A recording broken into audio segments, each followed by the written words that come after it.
radioscoop.com.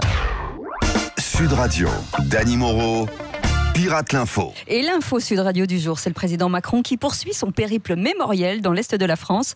Monsieur Macron, je crois que vous êtes aujourd'hui à Verdun, c'est ça ? Pardon de vous le dire, mais garde à vous, bande de tir au flanc. Ah, pardon. Moi, je n'aime pas, c'est bien. Moi, je n'aime pas les Gaulois réfractaires qui ont un poil dans la main. Mais aujourd'hui, je suis venu rendre hommage aux poilus. D'ailleurs, Brigitte a prévu de nous montrer son barbu pour l'occasion. Non, c'est plus la... et puis c'est plus la mode. Monsieur Macron, c'est important pour vous ces commémorations autour du 14-18. Elle m'a l'air d'être au courant. Ouais. Tu l'as dit, oui, Titi, car 14-18, ce sera bientôt mon score dans les sondages. Mais je n'oublie pas non plus.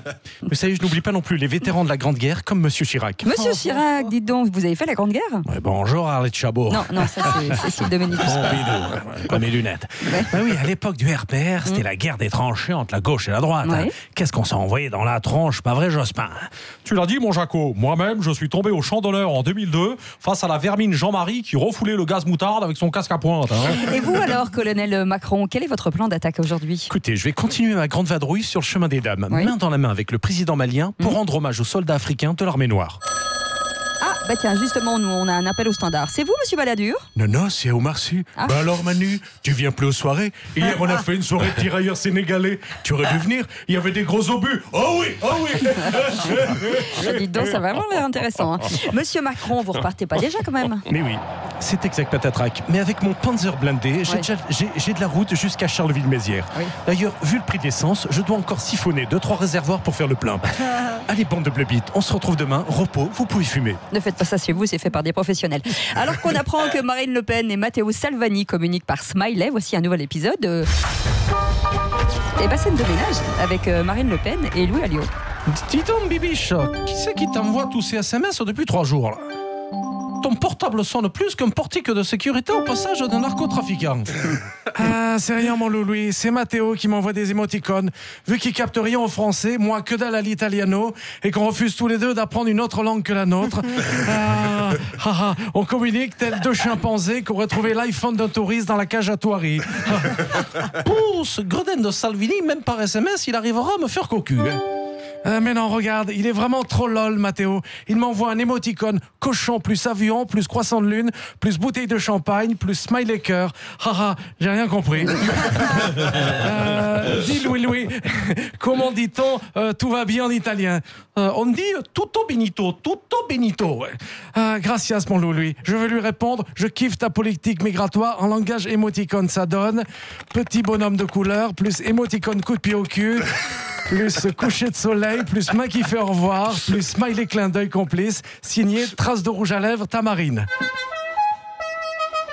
Ma che stupida ragazza Marina, non comprendo niente. Je vais lui répondre buonanotte. Allora, petit bonhomme qui ronfle avec ZZ au-dessous de la testa, plus cœur, plus petit bonhomme en caleçon avec une grosse bosse en dessous.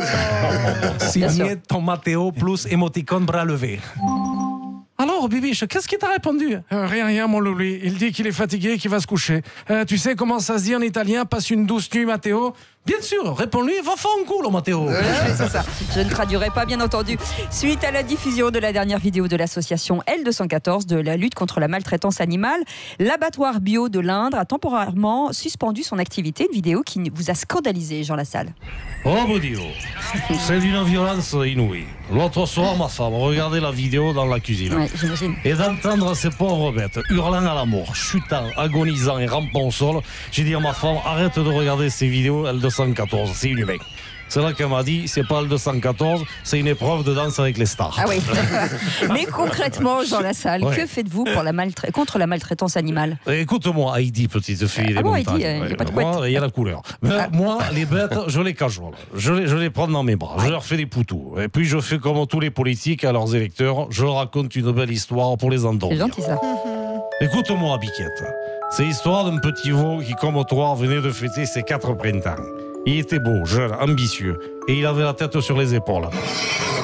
Enfin, presque. Oh non, Putain, merde, coupez là. Mais Jean-Pierre Mocky, mais qu'est-ce que vous faites là dans un abattoir? Putain, je filme, putain, là. Les vidéos de L214, c'est mal cadré, putain. Les images sont dégueulasses. On voit des poules qui traînent les pattes, là. Allez, Jean Lassalle, là, tu vas me rejouer la scène avec une vieille dinde du cinéma français, là. Brigitte Bardot, viens par là, là. Toi, joue-moi le mépris de la souffrance animale. Allez, moteur! Ouh là là, Jeannot, dis-moi, tu les aimes mes jambons? Oh oui, je les aime, mais la date de péremption est vachement dépassée. Et mes fesses, tu les aimes mes fesses? Oh oui, on dirait des rideaux veaux mijotés dans du sendou depuis les années 50. Stop, coupez, putain. Là, c'est plus de la maltraitance animale, putain, c'est de la malbouffe avariée. Hein. D'accord. Et on termine avec la joie, le mot de la fin de Michel Houellebecq. Ce week-end, la lettre de suicide de Charles Baudelaire s'est vendue à 234 000 € aux enchères. Une réaction, Michel? J'ai envie de vous dire, youpi. Ah, bah voilà.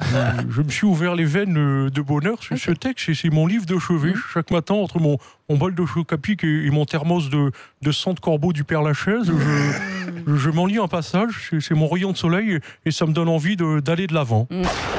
Et voilà, il nous a mis la patate. Merci beaucoup, Dany Moreau. Merci, on vous retrouve bien sûr en podcast sur sudradio.fr. Et puis vous pouvez vous aussi faire des imitations, on ne sait jamais. Sur un malentendu, il est 8h28. Patrick, une imitation peut-être? Non. Allez, restez avec nous.